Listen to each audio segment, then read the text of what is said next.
She's April. And she's Molly. And we are the Book Besties. No, really, I promise it'll be very sexy, Chess. It will turn into an international incident. Yep, that's on me. So what is this big secret? It's like this big. It's fine. Just get over it. She does curse in the sex scenes in her head. Enough about you. Let's talk about us.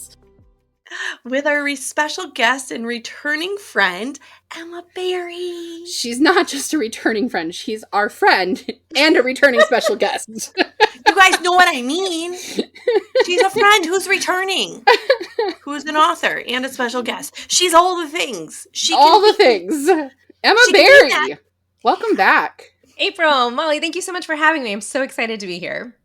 I've got your other book behind me that we did in the fall, Bad Reputation, which is fantastic. I've reorganized my shelf and I have like special signed editions over here. So mine's too far away, but that's the current season behind me right there. Yeah. And then these are all pod, and then this row's all pod, and then those are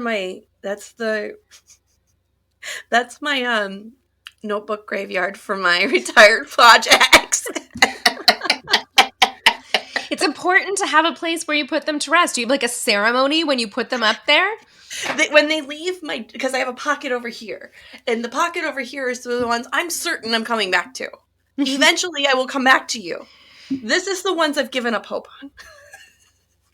It was really lovely to meet you. I will miss you. Goodbye, friends. I feel like if I were a writer, which I'm not, I feel like if I were, I would not handwrite any of it. There'd be no way. Maybe like a sticky note so that I wouldn't forget something, but I just don't know. I wouldn't do it. So I use a notebook for like my ideas, my thought processes, where I'm going, outline, characters, that kind of thing. Everything else is in here somewhere. It's interesting because I went to school for journalism initially. And so I had to write things down. So you'd think I'd be like, that's what I do, but I don't. What about you, Emma? Are you a notebook gal? Your tablet? I mostly type on my computer. I do always carry a notebook with me just in case an idea strikes. But every once in a while, I will handwrite a scene, like maybe some dialogue. And I think that it is a different process when you're handwriting than when you're typing. And I think if I were really smart, like I would figure out which ones is like optimized and then write the scenes that are like better that way, and then the other ones kind of the other way. But I do handwrite some, but I would guess it's like 5% of a book. Okay, that's not too bad. I mean, we're all different in the way we manage our writing, you know. Maybe I'm chaos, so I'm gonna need a couple different places for my thought process. But see, that's why I feel like I couldn't do it, because if I had too many places for my thoughts, they would never end up in the one place. But that's my whole life. My thoughts are everywhere. They're in your mind. They're in poor Emma's mind. They're in everybody's mind. I do not want to live in your mind. And you agreed to give me a microphone and continue on sharing that with the world. Yep, that's on me. It is indeed on you. This is all your fault. So we're here today with our friend Emma to talk about her newest book, which is not out yet, but we have arcs of it, and it is Bold Moves. It's so exciting to see it out in the world, and it's like, that's a real book. You're holding it. It's a real book. This is even your first real book. I know, and it never gets old, man. Emma, I love this cover. The cover art is so beautiful. Like the colors, like that. Yes. That right there. It's I mean, beautiful. It's like you matched our logo. Like it's bold. It is. Well, we went through many different color discussions, and like we decided the boldest one. Here is my fun fact about the cover. The cover designer, whose name I'm blanking on, I'll think of in a second, Carolyn Teagle Johnson, is the same cover designer who did Daisy Jones and the Six. Okay, Daisy Jones and the Six is so good though. But you have to read that one as an audiobook. That is like, I've heard that the audio is amazing. It is so good. So you even sent us this, like you made, or they were made. Yeah, I made the bookmarks. I will admit. Yeah, I saw that stamp on Etsy and I was like, it has to be mine. Oh no, yours ripped. No, my cat saw a string. And pulled it. Oh, kitty. I don't know where it is. The kids will find it next week in the litter pan, I'm sure. Probably. I can always mail you another bookmark if you want one. No. Just the string, please. No. I can't. So I'm actually hosting this week. So how about an author's bio? Okay, so my name is Emma. No, I didn't give it. Oh, okay. I was like, no, Emma, tell them who the fuck you are. Do the work for us. How dare you? I would be happy to. My main question was, should I do that in first or third? Omniscient third, but make it unreliable. Oh my gosh, we haven't even made it to the 10-minute mark and we're already just... Okay, Emma So Berry special. is a novelist, college lecturer, and former political staffer. Aren't you fancy? She is I'm quite not fancy. this fancy. Really? She lives with her high school sweetheart and a Mariah. Oh no, that's a word I don't know. Menagerie? Menagerie. I'm sorry. I'm not even looking at it and I knew. Menagerie of pets and children. You have a zoo, is what you're saying. We do actually have a zoo. That is completely accurate. In Virginia, where she is occasionally finds time to read and write. You can visit her on her website, authoremmaberry.com. And Berry is with an A, not an E. That is exactly right. Yeah. Fruit. And she's local to me in the coastal Virginia area. Fact. Mm-hmm. Yep. That kind of southeast corner of Virginia, almost in North Carolina. Yep. North We Carolina, we don't say where we live on this pod, just that I am in this side of Virginia. Yes. And I am on the northern, I'm north of her. A wee bit. 4 hours. Not bad. And some change. Listen, when we lived in Houston, you could drive across Houston in 4 hours. Yeah. Houston is 20 minutes from Houston, is the joke. Yeah. It's quite miserable. I do not miss that traffic. So, Emma, are you a native Virginian? No, I grew up in Montana, actually, of all places. And have been on the people. Not a lot of people there. No, that is a lot less people than Virginia. a lot less people. We've been on the East Coast since 2004 and in Virginia since 2008. So we've been here for a while, but not not native. Okay. You guys were just like, fuck being landlocked. I want to see some water. Sort of like we moved. I mean, like we moved to DC for me to work on Capitol Hill. And so so my husband and I graduated from college, got married, and moved to DC in the course of like a week, which was not recommended. I would not. That's not a thing to do. And we were there for a few years, and then I decided to go to grad school. So we were in Boston for a while, and then now we're in Virginia. So. Yeah. Look at you. All fancy and stuff. So this is a good place to be, Virginia. We like it here. Yeah, no, we've been really happy. I live in a much smaller town than you do here, but I like this area. And most of the people from here, I feel like, are not actually from here. Like there's a lot of transient. It's because there are so many military bases here, and then the huge NASA facility and all that. Like I feel like because of that. And I think it means people are like very welcoming because it's not all local, so there are a lot of new people. We have the opposite problem here in my part of Maryland. So I live in like the DMV area of Maryland. And I'm in a county south of DC, and there's a lot of transports because PAX is here and Andrews and DC and all that. And the Marylanders are not happy when non-Marylanders try to claim they're Marylanders. Y'all fucking live in Maryland. It's like this big. It's fine. Just get over it. I don't have Old Bay in my bloodstream. So that obviously means I am not from Maryland. I know. You're not a New Yorker, even though you're from New York. Yep. You're not a Marylander, even though you live in Maryland. I lived in Texas for 12 years. I'm not allowed to call myself a Texan anymore. No one who is not from Texas is allowed to call themselves a Texan. I was born in Texas, so I was allowed to say I was a Texan, even though I spent much more time in other states. I birthed 2 children in Texas. Does that They're not Texans, make me... you're not. Whatever.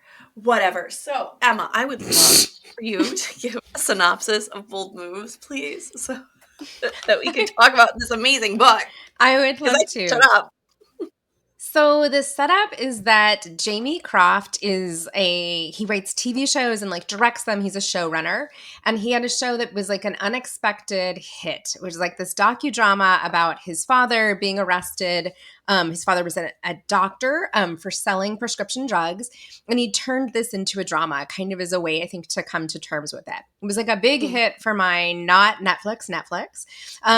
And so they told him, you can have as much money as you want to make whatever project you want next. And what he wants is to adapt the memoir written by his ex, who is like the bad girl grandmaster of the chess world. So the opening scene of the book is he shows up at her New York City apartment building to try and convince her to sell him the rights, and she turns him down. Eventually, she comes around, she gives him the rights, but on the condition that they write the show together. So the first part of the book is them writing the show together and then filming the show and promoting the show. And over the course of all of that, they're sort of coming to terms with whether or not they've grown up enough to sort of have a second chance, and whether or not all the secrets and lies that tore them apart the first time, whether they can kind of deal with those things now in the present. Right. I love it. What a world these two are. Okay. Love it. And yeah, this lives in the same like verse as your Bad Reputation book that came out in October. It does. And Funny Guy, the book before that. So like I've written this little trio of books that are all have this not Netflix, but I am done. I am done writing books about making TV, but I've done 3 of them in a row. So you're done. Funny Guy is the one that I have not read yet. It's on my Kindle, but I haven't. But I did read Chick Magnet, which was like not in that verse, and it's so good. If you have not read Chick Magnet, get it. It's really, really good. It's really good. I loved it.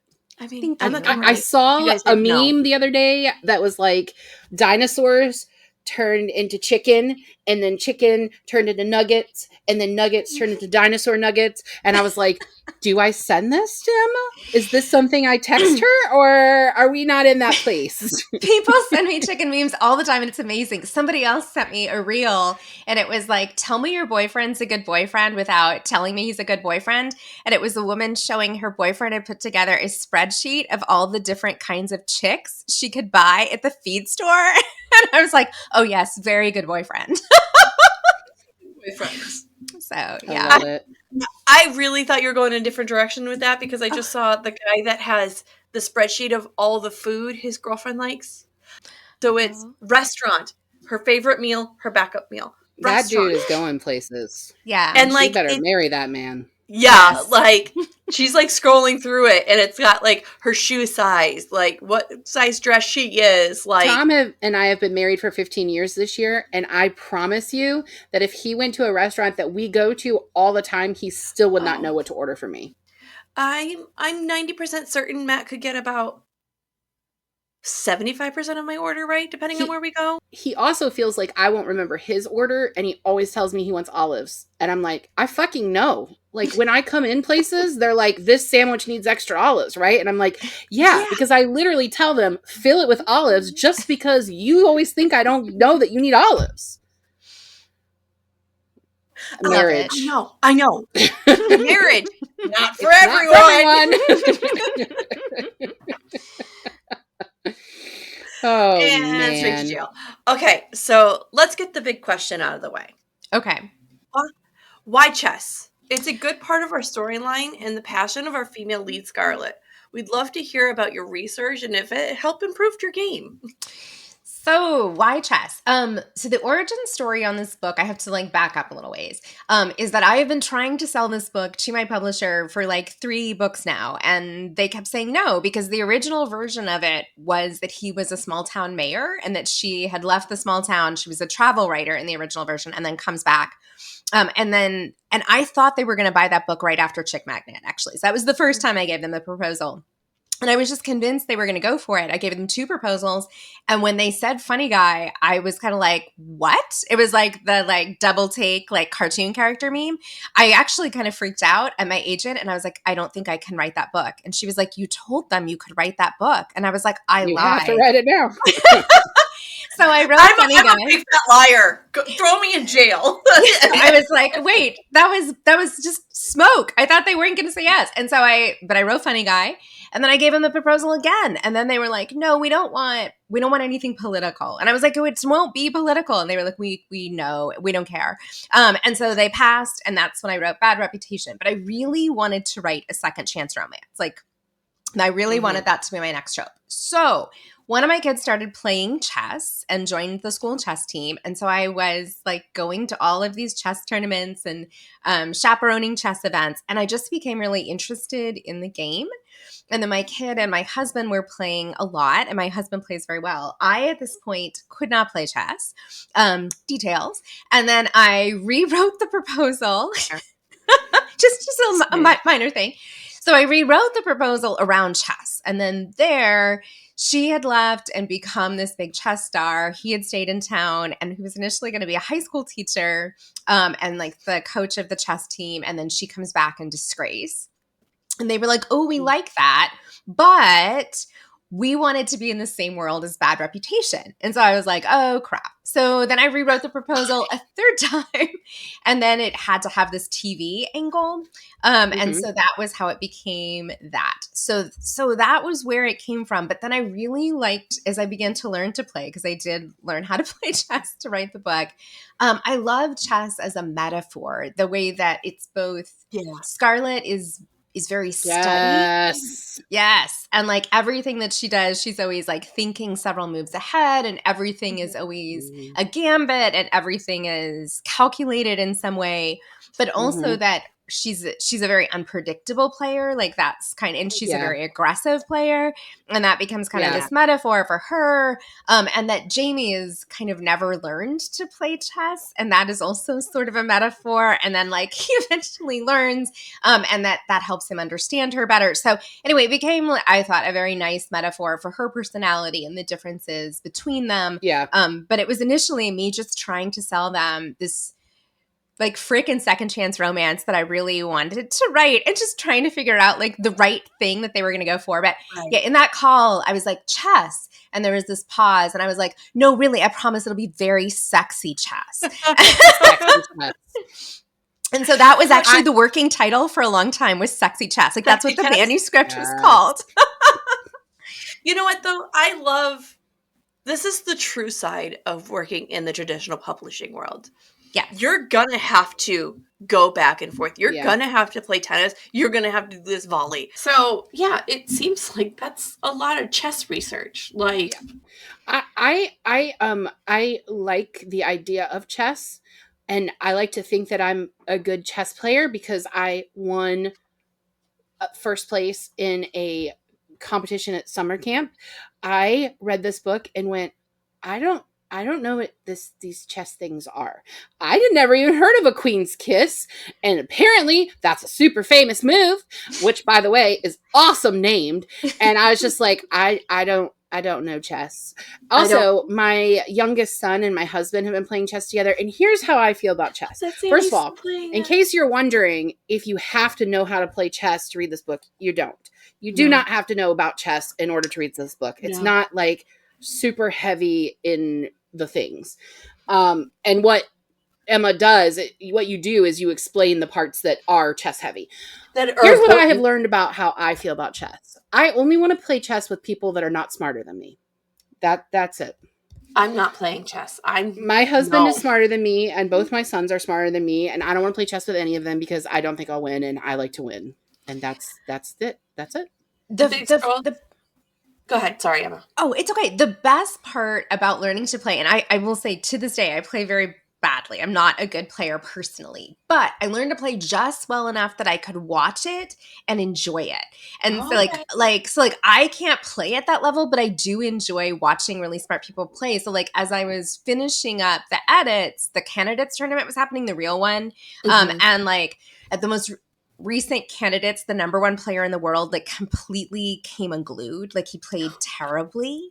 And it was on the face you're making, Molly, was like, oh my God, it was like every day I would log on and be like, I hope he played well today. Cause like it was so distressing to watch this guy just like absolutely melt Lose down. his shit.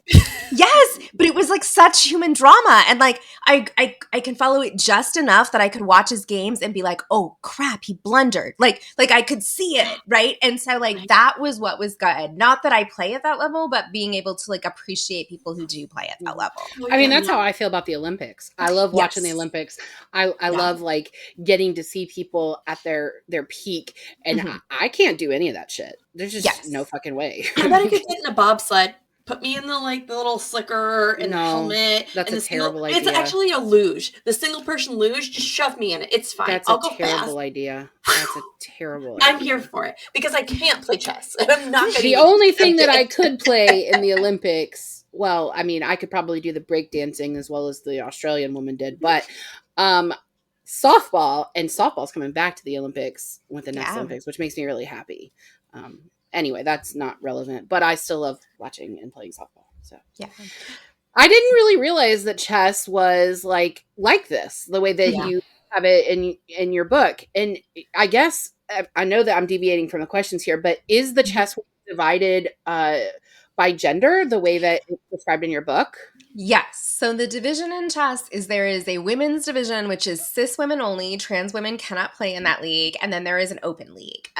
Only one woman has ever had success playing in the open league at the highest level, and that's Judith Polgar, who's a Hungarian chess player, and she's the only woman who has ever made candidates. And so in the book, Scarlett has made that tournament before and then plays in that tournament later in the book as well. And so like, I mean, I've basically written Scarlett to be like the best player ever, which is not, I mean, like that's kind of unrealistic, but yes, there is the division between gender in the chess world. All I'm saying is if you put me in enough Lycra, I can go skiing down a hill.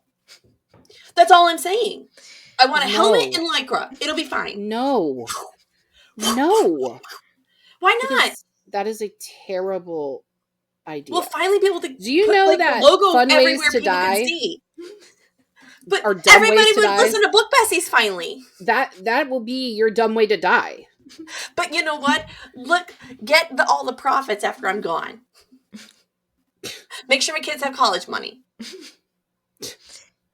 Okay, I'll work on that.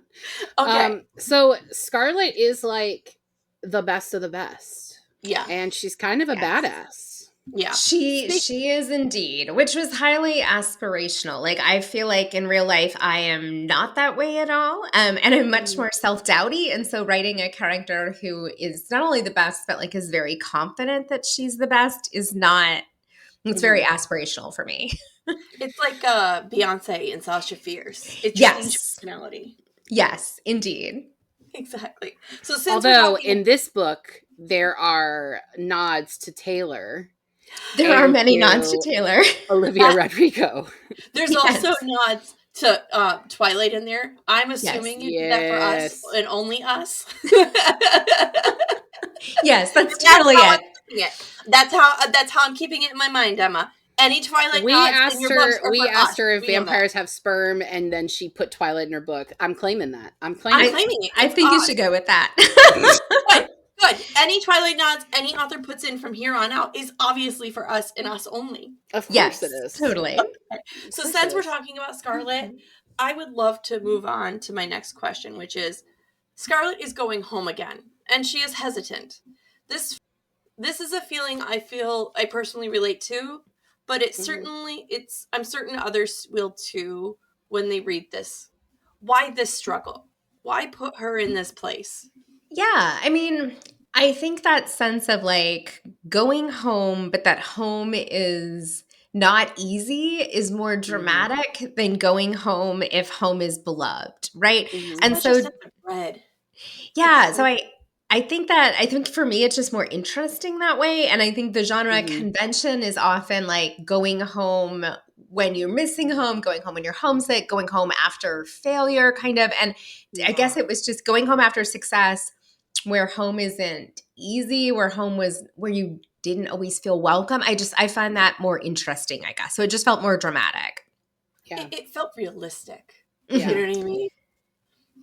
Yes. I also think it's interesting because I feel like when people do have these successes and they go home, it's like kind of diva-esque, but Charlotte doesn't have that. She really feels like people don't like her. Yeah. And so why would they care Right. about her success? And so yeah, I mean it's a different vibe. She was kind of a loner in high school. Yeah, I like that aspect that she had success despite a lot of shit that she went through, Oh really. my God. Yeah. Yes. And I have to say, I am not usually a fan of second chance romance. I just kind of feel like leave it where it is. Like if it's over, it's over. But these two weren't finished. And I feel like you nailed it on this. Yeah. Like there are not often times that I'm like, okay, that worked. But like with second chance romance, just because that's how I am. Molly and I've talked about this before. I don't want to have any contact with any of my exes. You out. Like there's a reason why we're not together. Yeah. They had time to grow up. Like Yeah. it's what 18 years after school, is that right? Yeah, I mean 17 I think at the start of the book and then 18 at the end because the book has a really long timeline Yeah. relative to Well, they're most making a romances. TV show. Yeah. Yes.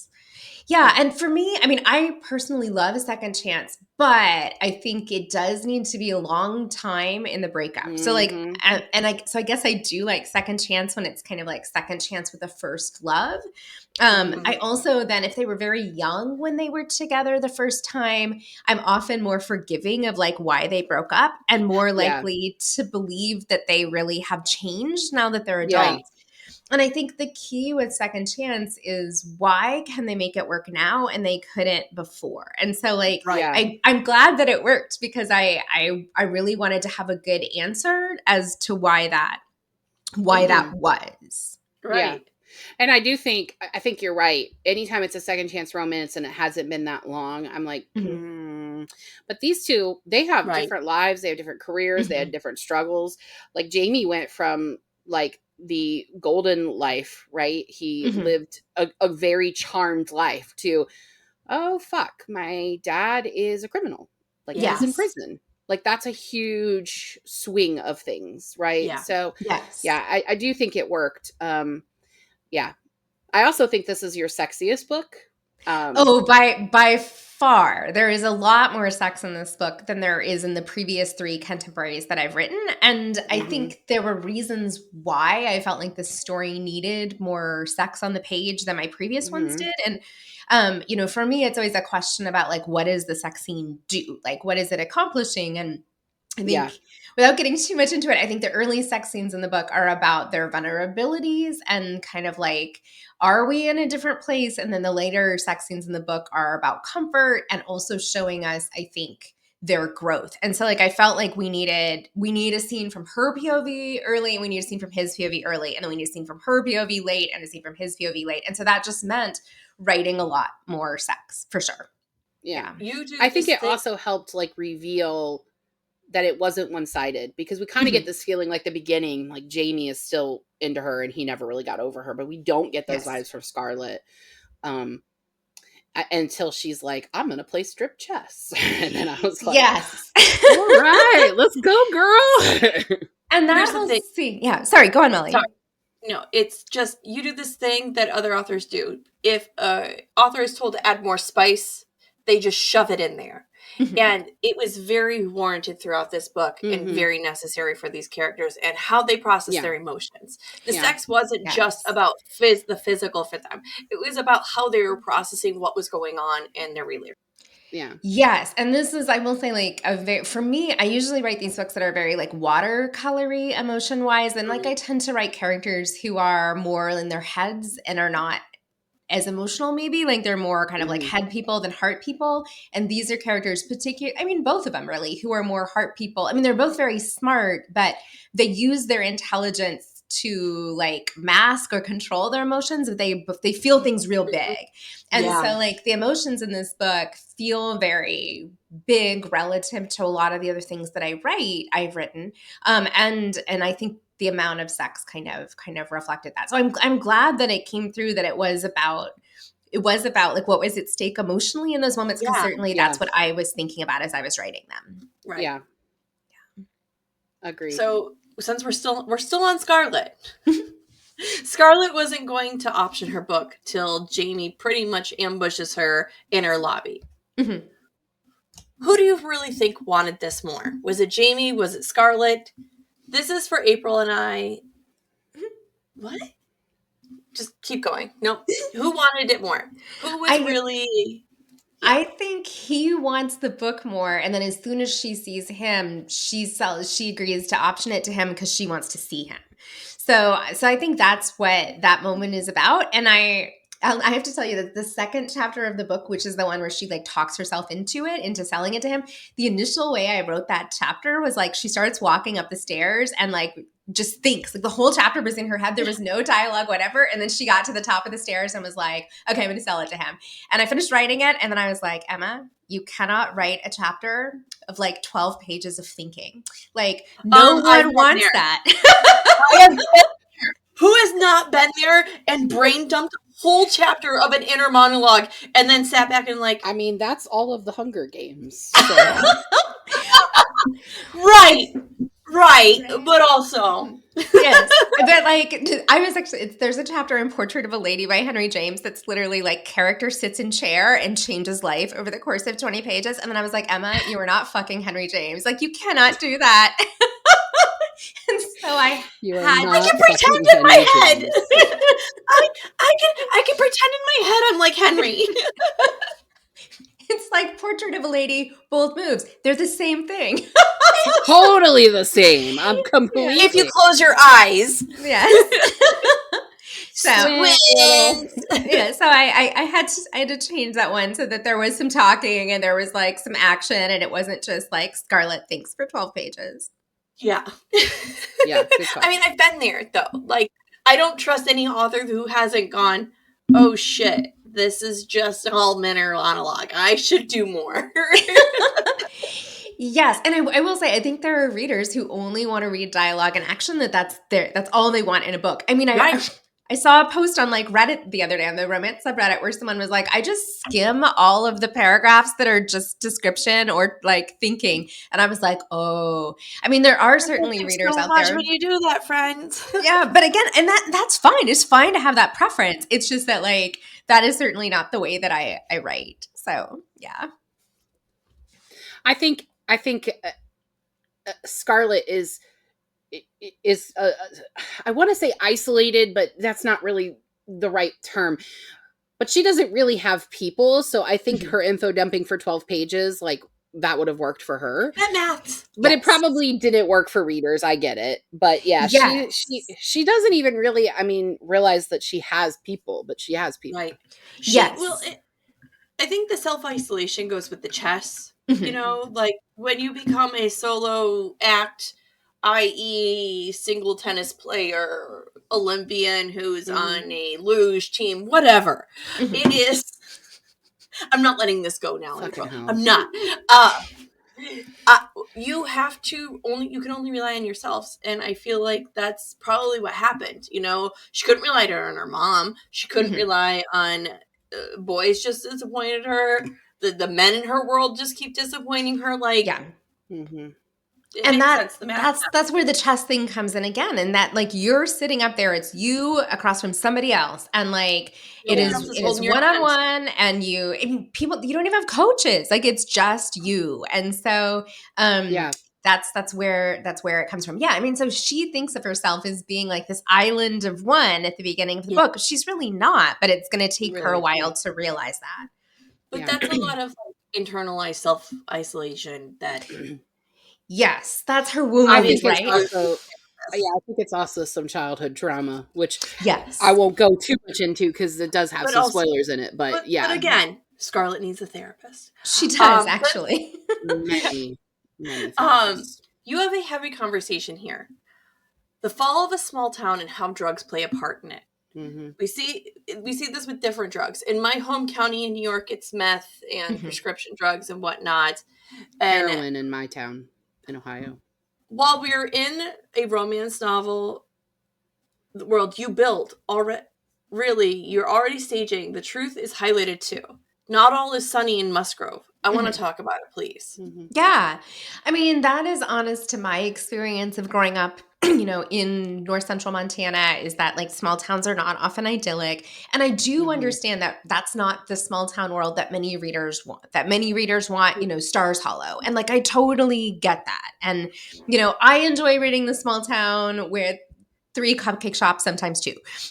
But this is not that small town. You're describing the town Everybody's got where a I live right bookstore. now. I know, that's very true. Actually, that town is like that. But April does live in Stars Hollow. April does live in Stars Hollow. It is true. But most small towns, I don't think that is honest to my experience of them or many people's experience of them. And so I would say I love a romance that can give me the world that I experience with the warts and then still convince me about true love. Like, to me, that feels more magical when there is the drugs and the characters have student loans and they're kind of nervous about how they're going to pay their bills. And then also the radical sex and the true love. Like, whoa, that's magic. Yeah. Yes. Versus like if it is the town with the 3 cupcake shops, other than that town where you live, which is really like that. And then the true love comes in. It's just like, it just fits the fantasy of it all. I guess I like the realism and then the true love. To me, that's what I'm looking for most of the time. Again, sometimes I get the escapism, sometimes I get the fantasy, but I really wanted to write about the issues that I see in the world, and those are not always pretty. And then to give, to have these characters who are growing and changing that way. I mean, to go to something we were talking about a second ago, why do they work now and they didn't before? I think some of it is what Jamie went through. And I think if his father had not gone to jail and if Jamie had not had to confront his privilege, I don't know that Jamie would have been a good partner for Scarlett, actually. I agree. And I don't think Jamie would have succeeded. Yes, I think that is absolutely true. I think it would have been so easy to just sort of go and keep on being the golden boy and to not actually have gotten out of town and to have accomplished those things. I'm not saying like it's good for the family that it happened, but because it happened, they grew and changed. And I think part of how that happened, leads him to be a good partner for her. Yeah. So just to clarify, we really do have 3 cupcake shops in my small town. 2 are across the street from each other. So there really are 3 here. But also to clarify, what I love about this book is the same thing that I loved about Bad Reputation. It's how smart you are with your writing. And this is why Molly and I wanted to have you back, because we felt this way about Bad Reputation. Because you're ours. Damn it. You're ours. That's why you came back. You belong to us now. But it's really, I like rom-coms. I do. I like the fluff on occasion. But I'll tell you what, some of my favorite romance novels are the ones that have darkness, because I find them to be so much more realistic. Like I want the couple to have the witty banter and to have, a happily ever after. But I don't think that always having just the surface where it's just sex and it's just, all sunshine and rainbows, I don't find that to be realistic. And so books like this one and books like Love at First Spite by Olivia Dade and Archer's Voice by her name's escaping me right now. I don't know. Mia Sheridan. Those kind of books where there's a depth, where there's a darkness, but we still get a couple that makes sense. That to me is so much smarter than just the fluff. And that's what I liked about this. They needed to have this story. I hope so. I mean, I also sometimes enjoy the fluff, but what I realized that I was looking for in romance was comfort, not escape. And to me, I think that's like a small distinction. And again, that's not what every reader wants, and that is fine. And I know that I'm not writing books that are for every reader, but I do like a book that is identifiably the world with all its mess, and then can still offer that HEA that we want, or at least that I want. And so I guess that's definitely my goal as a writer. So I'm so glad it worked for you. But again, I know that it's not what every reader wants in romance, and that's totally cool. Then they should go find something that is full of cupcakes. But there are authors that do that, you know. I mean, Right. I can't Right. I can't speak that I never read that because my shelves are full of romance books. So I'm going to have both sides of the coin. Yeah. I actually, side note, my library that I work for, the Friends of the Library, is having a book sale, and our main library friend who does the book sale won't let me buy books from her. She just gives them to me. And so I am now the proud owner of 12 Harlequin romance novels, and I've never read a Harlequin romance novel before. And I'm Arvina very would excited. be so happy. I'm very excited because that's basically what they are. There's a lot of sunshine and rainbows in them and a lot of, you know, Sleeping in anyway. the barn. I didn't get Rolling the any. hay. I didn't get any of the ones that were taking place in the barn. All of the ones I took are military members, which Tom was like, "What are you doing, April?" And I was like, "I know, right? It's like I don't like men in the military, but I married one, so why would I want to read about it, right?" But it's all that, or it's in a bookstore or a library, or one where it's which I was surprised. I didn't think that Harlequin had any queer I didn't know books. that either. I thought they were all hetero, so I was really excited to find one that was Fancy. They've just started publishing MM and FF as well. So like, I mean, that is a new thing for them, which is exciting. I used to love the super romance line, which I don't think they've published in like 10 years. But if you ever see any of those, especially the Sarah Mayberry super romances, I loved that line. They're like longer and they're more set in the real world, and this is my thing, and they're really good. So those Sarah Mayberry super romances, totally worth seeking out. And I think people don't realize that like Harlequin it's been around for a long time. This is what our moms and our grandmas were reading. It's what my grandmother it's what Rachel Green was wearing that Joey's like, "You got porn." That's what we are. That's what she was reading. My grandma Arvina subscribed to the Avon once a month book club when they used to send those in the mail. With the red covers. The red covers. My grandma had those too. I have one more question I want to do before we jump into the spoiler adjacent questions. Yes, absolutely. Because we kind of already talked about Jamie growing up, and we already talked about how Scarlett's relationship with her mom was weird. So I want to save our time and kind of move forward. Well, we're on the conversation of structure.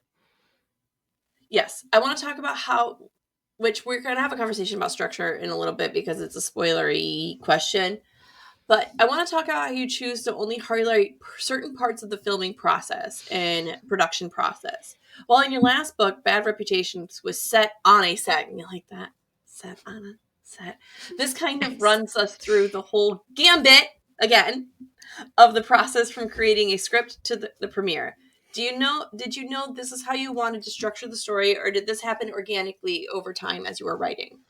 Yeah, it was much more the second one.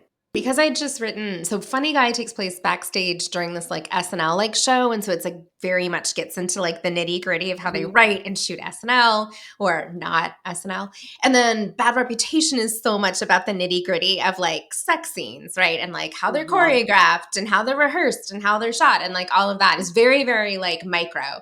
And I was not interested in getting into that part so much. So I wanted to take like a much more like macro view of it. And I was really interested in like kind of like soup to nuts. So like, how do they go from writing it and then like shooting it and even promoting it? And it occurred to me like partway through drafting, and actually one of my friends said this to me, and then I was like, oh my gosh, you're right. That both Jamie and Scarlett have told memoirs in different ways, right? So like his first project is kind of a memoir-y project, and then she's written this memoir, and then like what they're working through together is like their shared history and like what really happened and like why did that happen. And so since that was what was interesting to me and not the filming, it sort of let me take this like top level like 10,000 foot view kind of. So like I'm still interested in how stuff gets filmed. And so that's still there, but it wasn't as much the like nitty gritty. And a lot of the filming section is really about Scarlett's developing friendship with the actress who's going to play her, right? And the kind of relationship between them. And so like that was what a lot of those scenes focus on, because that's what I thought was like interesting. Well, it's not really a primary part of your storyline. You don't need it to you move the story along. We don't need to sit on set and wait for somebody to show up with a horse. We don't have to wait for the sky to change light or whatever, right? Because it's not as important as it's not important because it's not as primary as the, no, here it is. I lost my train of thought. Moving on.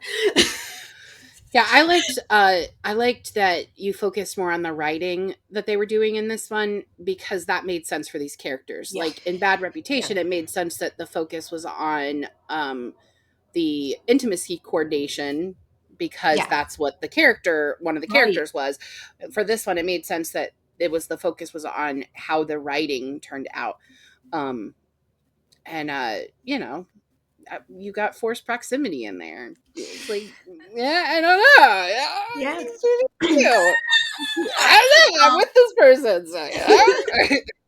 So from here on out, guys, the questions we're going to be covering and talking about may have some spoilers in We don't normally do that with authors, especially because Emma's book doesn't come out until April right.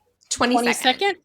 We're going to try to avoid them, but there are a few things we really think we should talk about in this book that are really going to interest you guys when it comes to reading it. Yeah, it's still worth it. Get the book. Still worth it. So I'm going to jump into April's question first, or did you want to read it, April? I don't have it pulled up, so go ahead. Okay. So this is an April question.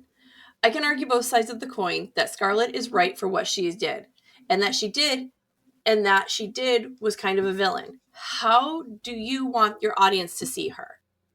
Yeah. So one thing, and I've gotten a lot of DMs from people who are reading the book who are like, so what is this big secret? What could she have done? Emma, tell me what she did. Is it this? Did she do this? And like people are like very into guessing the secret. Yeah. And so one thing I'll say is that when I'm reading a book that has a big secret and like it's kind of like teasing this big secret, sometimes you get the reveal and then it's like disappointing, right? And you're like, that secret did not need like the big buildup, or that secret was not like worthy of the big buildup. And so I kind of worried that I was writing a big secret book. And then if I waited until like the 80% mark to reveal the big secret, that like maybe my secret would not be like big enough to justify that. Yeah. So I also thought that once the big secret got revealed, what Scarlett did before she left town the last time, that they needed time to work through that, because it is a big thing. And so I thought that really needed to come much earlier in the book. So it's about a third in, right? Yeah. It's like maybe like just before halfway, I think. Yeah. And so, or roughly speaking, I guess. I'm not sure page count. Like right before the start of Part second of the second section. Yes, yeah. Thank you. And so anyhow, the way that I see that thing, so that's kind of the context. What I would say is that I personally understand why she did what she did. And I understand why she felt like that needed to be a solo decision. And I understand her concerns about if she had brought someone else into that decision-making process. I think she was worried Jamie wouldn't believe her.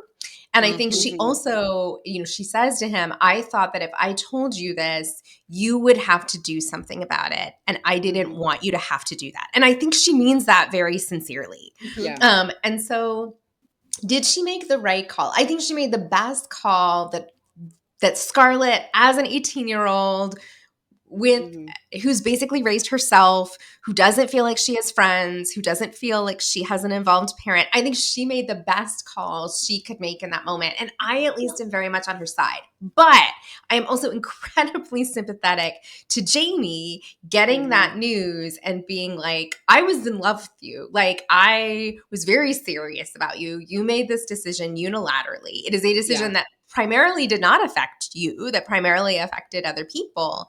And I'm really pissed about that. Right. And so like, I am very sympathetic to his frustration and anger in the second part of the book, even though I think she did make the right call. That said, I know people are going to struggle with her as a character. And I know that people are going to struggle with what she did.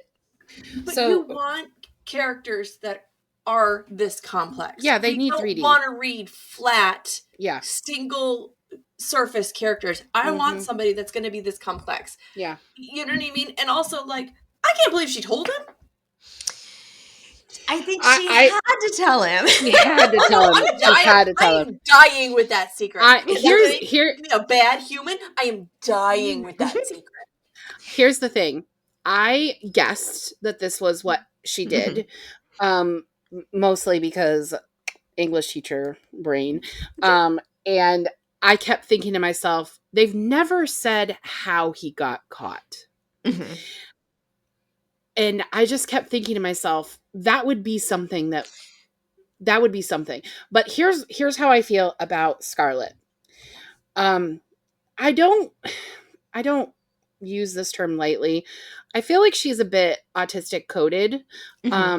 And I feel like that happens, that smart people are like, oh, well, they must be autistic, which is not everybody is autistic who's intelligent, but there's a line, because I have a son who's autistic, and I'm not speaking for all autistic people, I'm speaking for him. There's a line in which he doesn't understand that some things are okay to be secret. And so he recently came downstairs. We had virtual days during these snow days that we had that was fucking out of nowhere. What the fuck was up with the snow this winter? Oh my gosh, it's wild. It was weird. And so he came downstairs and he's like, hey, I kind of cheated on my history assignment. And I was like, what do you mean? It was an open books test. How do you cheat on an open book test? He's like, well, I couldn't find the answer in my notes, so I Googled it. I was like, your teacher was well aware that you had access to the all internet. Like, he knew when he gave you this assignment that you could do that. But he felt like that was something I shouldn't have done. I need to tell my parents. Yeah. And that to me was Scarlett. I understand that she didn't involve Jamie, and I totally get where he's coming from, that he's upset. But her mind was, this is not okay. People are getting hurt. Yeah. I don't want him to have to deal with this. I can deal with it. And so I can see both sides of her as a character trying to make that decision.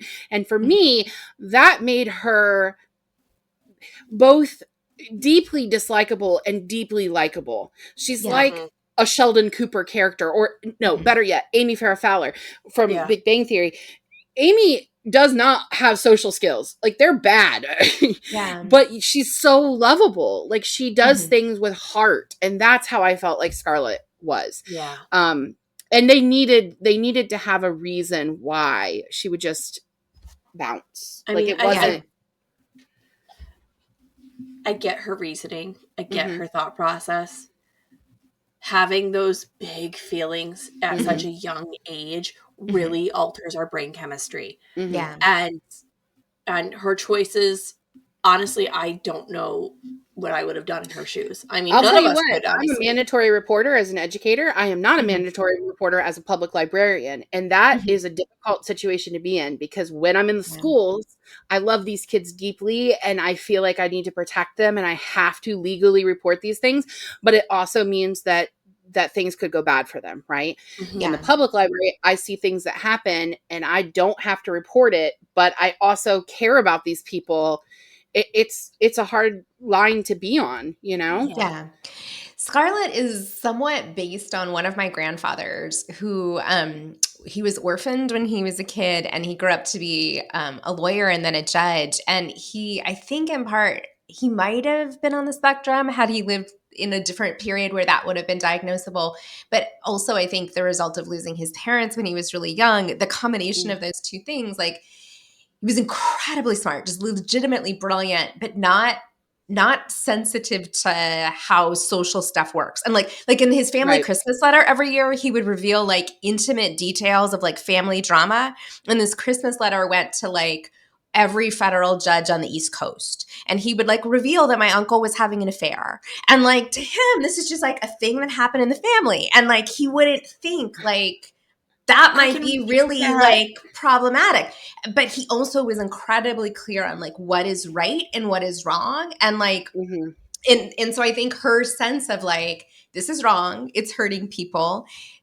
Other folks are maybe not going to see this because of the way that it's playing out, because there's this class kind of element to it as well, right? Yes. And so like I think she feels like something has to be done, and I think she legitimately does it because of that, but I think she also did it to spare Jamie. It just was not actually there was nothing that could be done in that moment that was actually going to spare his feelings, Yeah. you know? No. And at there was some no point, fixing it. and at some point they are going to have to reconcile that, or they're not going to be able to be together. And I think she really saw that although what she did hurt them ultimately, and I believe she gets this more from his sister than she does from Jamie, ultimately they were better because of it. Yes, because the truth had to come out, and they would have been so unhappy and dysfunctional if it hadn't, right? And so even though it did suck that it came out in many ways, like you have to deal with it. You can't pretend it's not happening. Right. Yeah. Yeah.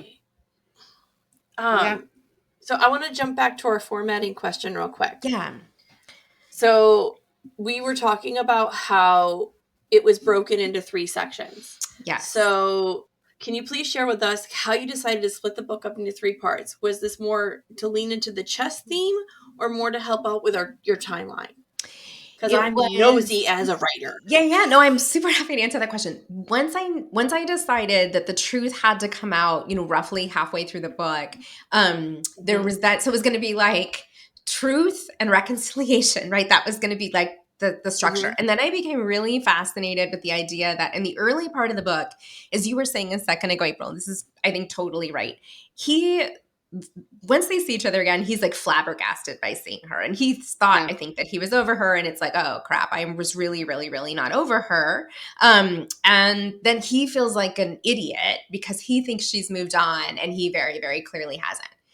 Then the relationship is progressing. He's thinking maybe she tells this truth. And then the middle section of the book really flips where like he is livid at her. And she is now the one who is wanting a relationship and he is the one who has pulled back. And then there's kind of another thing that happens that sets up like the final point when they can actually deal with their feelings and be together. And so like once it was clear to me we were going to have one dynamic, then like the big reveal was going to flip things around. I then really liked the idea that we had to flip things around another time. And it was very, very late in the process that it occurred to me that when you read books about chess, they often will talk about like opening, middle game, and end game. And I was like, holy shit, like, what do you know? My structure is like perfect for a chess match. Name the things! But Jamie! Exactly. That's exactly what I would do. Yeah, but it was very, very, very late. And I remember like I emailed a friend and I was like, would it be cheesy if? And my friend was like, no, required. Not cheesy, required to like have it broken up like a chess match. Yeah. Absolutely. Now that you figured it out, you have to do it. Yeah. It would be a sin not to, right? Yeah. Something like that. Yeah, exactly. Here at Book Besties, we talk about dual narration constantly. Bold Moves is the second book you've brought to Book Besties, and you do it well, dual narration. I hope you know that. Please share with the baby authors and our readers how you do it so well. How do you get 2 voices so great? Well, thank you. And I'm glad that it comes across that way because it's, I think, something that I really worry about in terms of just in terms of craft. So what the first choice I always make is who's going to be cursier. And I guess you can write 2 very cursy characters. I had a question about this, actually. Did you really? Question about this? Oh my God. This was going to be my question for you when we hung out. Okay, awesome. Go okay, ahead. so we're going to ask it now. We're going to have to ask it now. Okay, yeah. What's your question? Okay, well, that's the first decision. It's like one of them is going to be cursy, one of them's not. Usually, then one of them will speak more formally. So, like, one of them will use more contractions and the other one will use fewer. I also tend to decide that one of them, and like in Funny Guy, I got really militant about this. Like, Sam never ever uses a semicolon at all in his chapters. Then eventually, like, an editor went in and added some semicolons. And I took some of them out, but I left some of them in. But like, he's not a guy. He like didn't go to college. He wouldn't use a semicolon. Okay, that was wrong for him. Why would I use a semicolon? That's for rich people. Exactly. That is exactly what Sam would say. And then rich people punctuation. I ain't got some time for that. Yes. And even sometimes if I'm deciding between 2 words, one of them will use words that are more This is so ridiculous. Greek and Latin. No, it's not. And then one of them will use words that are more Anglo-Saxon. And so like I make all of these like, and they're just like the tiniest little decisions. I love but the ways you can force the voice apart, that's kind of part of how I do it. So like he is the cursey one in this book. She is not the cursey one in this book. He's the semicolon one. She is not the semicolon one. He is more the Greek and Latin brain works. It's so dorky. I apologize for being this way. No. I love this because I've never heard anybody figure out such a clever way to divide them right away. Like me, it's just two different people talking in my head, and you're like, no, they have their own files. They go away. They go in their pockets, and like you're just so precise. And I want to dig through your laptop now and be like, look at all your notes and stuff. Okay, so April and I made this whole conversation. It's so funny. I texted Molly and I was like, I really want to ask her this, but I feel like we're talking about questions for today. Yes. But I was like, I feel like this is not like necessarily a pod thing. Like it's lit brainy, and the conversations that you and I have had because we have become friends and not just in this place. I felt like I decoded this. So Molly was like, that's not a pod question. But here's the thing. Okay. Did you choose to make Scarlett the one that has the less cursing and the more formal vocabulary because she was raised to be in the quote unquote lower class, and she's now in competitive chess, and so she has to be more superior? Yes, 100%. That was like that she grew up poor. That is somewhat so embarrassing for her. Right and I am delighted that came across because I was like, I am making this choice that no one will ever care about with me. But I'm so glad that like someone cared about it. But yeah, like because she grew up that way, she doesn't want to like conform to people's expectations, and so that's exactly why she talks that way. She's the bad girl of chess who does not say fuck. And I was like, if she's not cursing, but she's the bad girl of chess, there's a reason. She does curse in the sex scenes in her head. And so like there are moments when she will curse. I mean, who doesn't? Right. but and she does it occasionally to bait him. Like, and he will know, I think that, and I think she even thinks at one point, like, I'm using this crude word and he's going to get that I'm trying to piss him off. Like, and so she does it with him sometimes that she doesn't do with other people. Yeah. It, to me, it's that she has to put on airs. She has to. Yes. And yeah. Yep. I'm so proud of myself right now.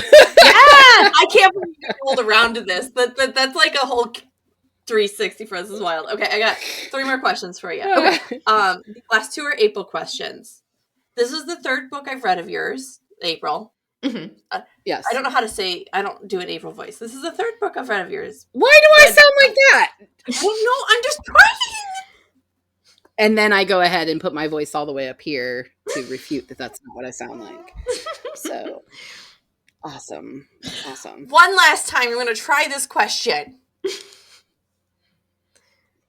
This is the 3rd book I've read by you, and Bold Moves appears to be your spiciest. How do you go about writing the spice scenes? Why add more of this in this book? Yeah, I mean, I think they just needed it. Like because even at the points when they are emotionally very far apart, they are physically very on the same page. And so like, I think, the spice early in the book shows us that this is still a relationship that's like worth trying to save. And then later on, after when he's really pissed at her, like there's still just a chemistry there that's kind of undeniable. But then I think the later scenes are much more vulnerable, even though they desperately do not want to be emotionally vulnerable in those moments.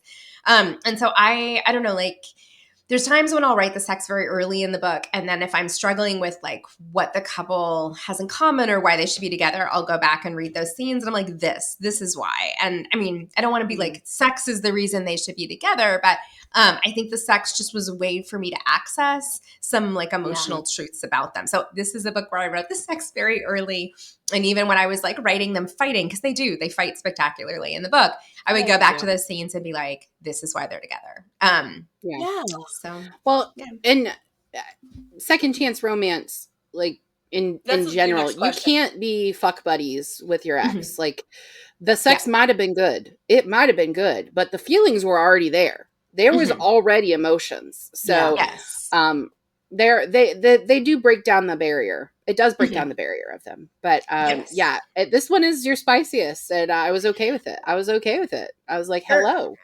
Early in my career, I wrote some books that were spicier. My friend Genevieve Turner and I wrote this 60s series, and there's a book in that series called Earthbound, which is kind of like, it's like my Rocky Horror Picture Show book. Like it's the book I hear from readers about the most, like by a substantial margin. It's like my cult book. Like no one read it, but everyone who read it loved it. And everyone who read it, I swear to God, has sent me an email. Like all 500 of you. But like really, it's like very, very small. We love you. All 500. Oh my God. No, favorite people on earth. But that book has loads of sex. Like it's a secret affair book and there's lots and lots of sex. So I wrote some books early that had more. It's just, I felt like then I wrote some narratives that didn't need as much heat, but this was a narrative that needed it. So this trope, this book is a second chance romance. What made you choose this trope? I wanted to write a book that was really angsty. So I tend to go back and forth between books where like everybody's happy and like everybody is like just trying their best. And like, look, I love that kind of book. So like Chick Magnet is that kind of book and Bad Reputation is that kind of book. Where like everyone's mature and like everyone makes good choices or like tries to and like the best that they can for the emotional place that they're at. But like fundamentally good people being good. And then I write a book like that. And then I'm like, I like mess too. And then I want like a book where everybody's kind of messy. And so this was like after Bad Reputation, which is a book that's very driven by external drama. There's not a lot of drama between the couple. Like the drama is very external. So this was my like, now I need to write a book where everybody's emotions are like at 11, So that was this book. Yeah. Yeah. Okay. You made some good choices. It's smart. I know I keep saying that. And I said this, Emma actually did an event at my library, which I was very thankful for. And I said that during the event too, that your writing is smart. And I feel like people don't, when they think of romance, they're like, well, I just want the sugar plums and rainbows. And I'm like, you don't understand. I'm telling you, she gives you that. And it's wrapped up in a bow that is just so full of emotional complexity. It's more than conversations. I say this all the time. I'm not going to say the author, but it's more than, oh baby, they're so pretty. I don't want that. I don't want that. It exists if you want that. That's not what I want. Yeah. You want your brain to work while your other brain is working. I do have feelings that live in my vagina. We've talked about this before. My feelings live in my vagina. My heart lives in my vagina. We appreciate your time you took with us today, Emma. Before you go, could you let our fans know and your fans know where you're going to be, what you're doing next, what we're promoting, what we're looking at? Tell them the thing. So I'm kind of at like a scary spot right now, which is that after Bad Reputation, I have nothing else on the schedule, which feels very terrifying. But there's a lot of things there's a lot of things. There's a lot of potential right now. So like there's a book that's maybe being shopped and then there's like proposals that exist and I'm going to start writing another book in the next week. And so there's a lot of things in the mix. Week. Yeah. Well, I mean, it'll take me like 6 months to write, but starting a new thing. I'm ready for a new couple. So like it's kind of terrifying because after this, I don't know, but I'm really hopeful that there is good news coming soon. But I just can't say anything for sure. Well, I highly recommend that you write a story about a librarian and a Coast Guardsman. And how they have very different personalities and somehow they love each other. Oh, I just feel like it would make a good story. I just feel like it would. I actually was going to be vaguer. I was going to say, hear me out. 90s, Leo, Romeo and Juliet, but mixed with Empire Records. So it's Romeo and Juliet at Empire Records and all that chaos. But Romeo and Juliet is not a romance story. They both die. That's what I'm saying, though. I want the drama. She's 14. No. I want the drama. He was in love with someone else at the start of the book. No. I want the trauma of the 90s Romeo and Juliet. I don't actually want Romeo and Juliet. That story is terrible. Like, I mean, it's a good story. I like it. They're like 16-year-old. They're children, and they commit suicide.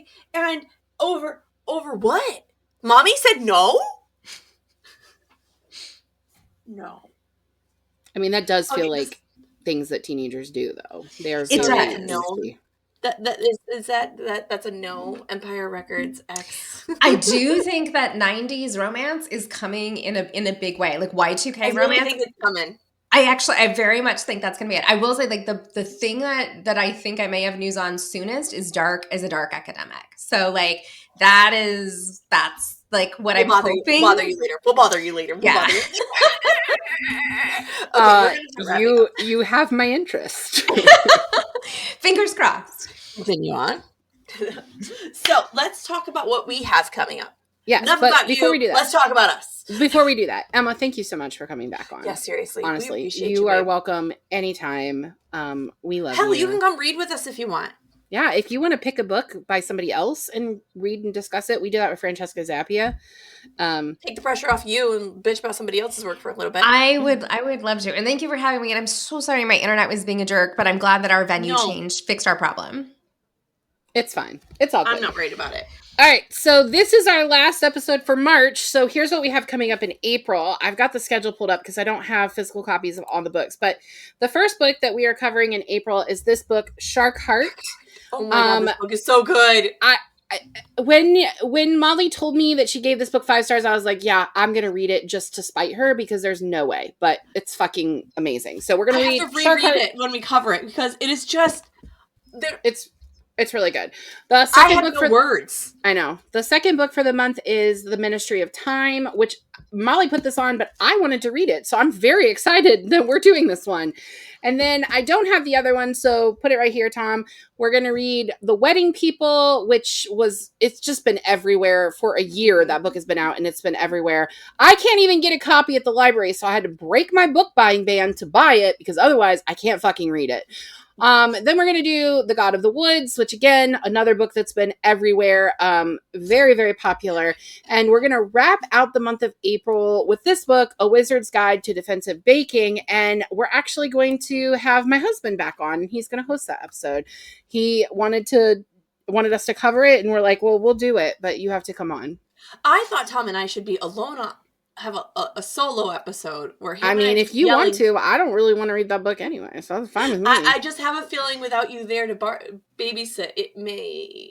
You two cannot function without me present. Like, you need me. It will turn into an international incident. Yes, that is accurate. That's accurate. I love your husband, but we need a babysitter. You do. You and Katie did fine without me when I wasn't on a couple episodes last season, different. But... you can't be with Tom. I love you, Thomas, but that is different. Different. So that's what we've got coming up. And just a reminder, we do have a Patreon now, and the subscriptions start at $3 a month. And you don't have to get all the bells and whistles. Just $3 a month would help us be able to travel because we are going to be doing something really big this summer, which we will announce soon, but we are waiting for what we're officially doing. We're officially doing the thing, but we're waiting for the thing to tell us we're doing the thing. Right. We know we're doing the thing. We're just waiting for the specifics. And we've confirmed with the thing that we're doing the thing, and they want us to come to the thing, and we're coming to the thing. I think we're overthinking this. But it's fine. Things are happening. Things are happening. So we're trying to pay for the travel and we're trying to pay, our bills. So not like our house payment, just our pod bills. So if you go on and support us for $3 a month, that would be great. There are other bells and whistles that you can, do as well. And we have some more guests coming up this season. I'm very excited about. We have 4 more authors. 4 more authors that we're having this season, which is incredible. Like, this is a packed season. Awesome. And Emma, you're wonderful, and I love you, and I love that we've become friends, and I'm gonna replace you as Olivia's best friend. I'm excited. Good luck. Also, speaking of, you know what I realized with this book, and we didn't talk about this, but Scarlett is a curvy girl. She is a curvy girl, yes. She got a little thickness to her. She thick. Yeah, she's a bombshell for sure. Mm-hmm. Love that for her. Love it. I do. That's all I got. Molly, you got anything else? Nope. We'll see you guys next time. Yep. Bye. Bye. Thank you for joining us on Book Besties with special guest author Emma Berry. Don't forget to like and subscribe. Views discussed here are those of April and Molly and not those of anyone else. Today's book was Bold Moves by Emma Berry. Your book besties are Molly Biggs and April Watkins. Editing by Thomas Watkins and music is Sleep Sweetly by Brigida. Don't forget to follow the Book Besties on Facebook, Instagram, TikTok, and YouTube. If you'd like to contact the Book Besties, please email us at bookbestiespod@gmail.com or visit our website, bookbestiespodcast.com. Till next time, besties, get lost in your favorite book.